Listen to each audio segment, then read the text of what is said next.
The summoning. No one warned us that the universe could recognize a human the way a predator recognizes prey, or the way fate recognizes its counterpart. When Earth received the first transmission from the Varelian Dominion, it came wrapped in courtesy and terror alike. Their ships did not arrive with weapons firing or cities burning. They arrived with silence, blotting out the stars like deliberate shadows, positioning themselves in orbit as if they had always belonged there. The message was simple: send representatives. Observe. Comply. They did not ask for leaders. They did not request diplomats. They wanted witnesses. That was how I ended up aboard a ship older than human civilization, walking through corridors that hummed with a living intelligence, my boots sinking slightly into floors that flexed like muscle beneath polished metal skin. I was not a soldier. I was not royalty. I was not chosen for bravery or genius. I was chosen because I was expendable. The Varelians demanded a human delegation of 10. Volunteers were encouraged. Survivability was not promised. Governments complied with relief thinly disguised as courage. I signed my name because Earth felt small to me, because my life had already been quiet and unremarkable, and because some part of me wanted the universe to prove it was bigger than routine survival. I did not expect to matter. The throne chamber shattered that illusion instantly. It was vast, an open cathedral of alien geometry, pillars spiraling upward like frozen lightning, their surfaces etched with symbols that shifted when I tried to focus on them. Bioluminescent light bled from the walls, casting the space in deep violets and cold gold.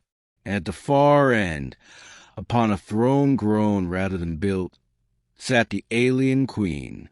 She was taller than any human ruler, her posture effortless, her presence oppressive without movement.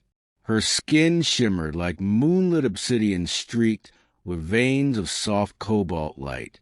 A crown of living crystal curved back from her temples, pulsing in rhythm with her breath. Her eyes were not black. They were stars, vast, luminous, ancient. The moment she lifted her gaze, every instinct in my body screamed to kneel. Everyone else did. Every human in the chamber dropped to one knee, heads bowed, hands trembling. The Varelian guard stood immobile, spears crackling with restrained energy. I should have followed. Instead, something in me refused. Not defiance, not arrogance, recognition. I lifted my head, and I looked at her. The room changed. The queen inhaled sharply, her fingers tightening against the arm of her throne. A ripple of energy swept through the chamber, making the lights flare and the guards tense. Her eyes locked onto mine. I felt it then, not fear, not awe, but a pull, like gravity aligning itself around my existence. She rose. The sound of her movement echoed like distant thunder. Each step she took toward me made my pulse race, my mind blank except for the overwhelming certainty that something irreversible had begun. She stopped inches away.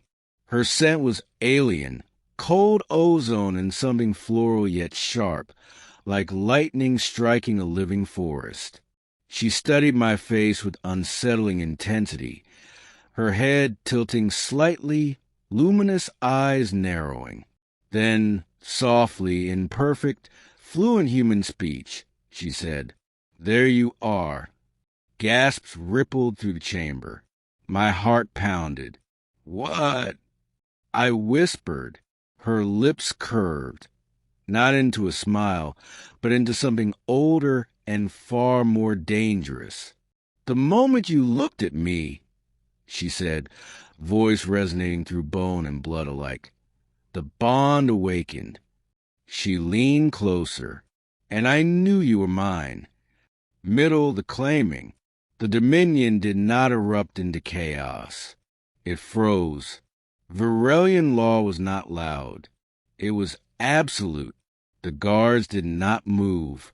The advisors, tall insectoid beings with translucent crests, shifted uneasily, exchanging pulses of light across their skin. Something unprecedented had occurred, and none of them were prepared to challenge it. The Queen extended one long, elegant finger and placed it beneath my chin, lifting my face so I could not look away. "You feel it," she said. I did. A hum beneath my skin, as if my blood had learned a new rhythm. My vision sharpened. The world felt closer, heavier, more real. "I don't understand," I said, my voice hoarse. She straightened, turning to address the court. "This human has triggered the sovereign convergence." Shock rippled through the room. One of the advisors stepped forward, its voice clicking through a translator. "Your radiance. That phenomenon has not occurred in 7,000 cycles," she finished calmly. "I am aware." Her gaze returned to me. "The convergence occurs when the sovereign encounters a compatible anchor species, a stabilizing presence, a mate. Mate. The word echoed in my skull. "I didn't agree to—" I started. She raised a hand, and the air itself seemed to still. "You did not choose this," she said. "Neither did I." She paused and added quietly, "But the universe did."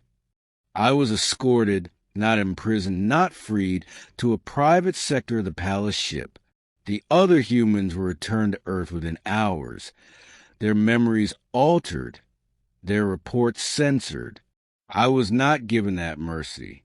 Days passed measured by cycles of artificial light. The Queen visited me often, not to intimidate, not to seduce, but to observe. She asked about Earth, about art, about weather, about why humans wrote stories about stars they had not yet reached. She listened, and slowly, impossibly, she softened. I learned her name was Zyra, last of her bloodline, ruler of a dominion spanning 13 systems. Her species was powerful but fading, their reproductive compatibility dangerously narrow. That was why humans mattered. That was why I mattered. "The bond will complete soon," she said one cycle, standing beside the viewport as stars streak past. "When it does, your biology will adapt." "To what?" I asked. She turned to me, eyes glowing softly. "To survive beside me." I should have been terrified. Instead, I felt chosen. The bond deepened with proximity. I could feel her emotions faintly. Controlled fury in council chambers, quiet loneliness when she stood alone.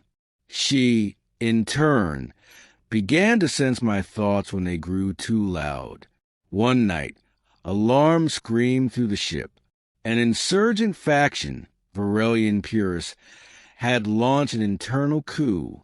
They believed the Queen's bond with a human weakened the Dominion. Explosions rocked the palace levels. Guards rushed in, weapons raised. Zyra grabbed my wrist. "Stay behind me," she commanded. The bond flared hot, urgent, alive. When the attackers breached the chamber, something inside me snapped. I didn't think. I moved. Energy erupted from my hands. Not Varelian, not human.